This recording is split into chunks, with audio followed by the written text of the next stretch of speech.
Hello అండి, ఈరోజు నేను మీకు ఫిష్ ఫ్రై ఎలా చేసుకోవాలో సింపుల్గా చూపిస్తాను. ఎక్కువ మసాలాలు లేకుండా.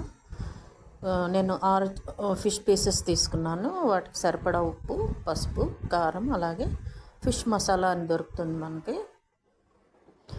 4 వేసుకొని కొద్దిగా వాటర్ వేసుకొని కన్సిస్టెన్సీ చూసుకుంటూ మనం కలుపుకోవాలన్నమాట. కలిపేసి ముక్కలకి బాగా పట్టించి ఒక 5 నిమిషాలు పక్కన పెడితే సరిపోతుంది. ఎక్కువసేపు మ్యారినేట్ చేయక్కర్లేదు. స్టవ్ మీద కళాయి పెట్టుకొని ఒక 3 స్పూన్లు ఆయిల్ వేసుకోవాలి. ఆయిల్ వేడైన తర్వాత ఫిష్ పీసెస్ని మనం దాంట్లో పెట్టుకొని ఫ్రై చేసుకోవాలి. సో నేను కలర్ కూడా ఏం వేయలేదండి. మీకు ఆల్రెడీ నేను కారం ఎలా చేయాలో చూపించాను వీడియో. మీరు ఒకసారి చూడండి ఆ వీడియో కూడా. కలర్ ఏమి యాడ్ చేయకుండా మనకు రెడ్ కలర్లో వచ్చిందనమాట. చక్కగా ఫిషెస్ అన్నీ కూడా మనం ఫ్రై చేసుకోవాలి. తిప్పుకొని కూడా ఫ్రై చేసుకుంటే ఎంతో ఈజీగా సింపుల్గా అయిపోతుందండి. అంతే.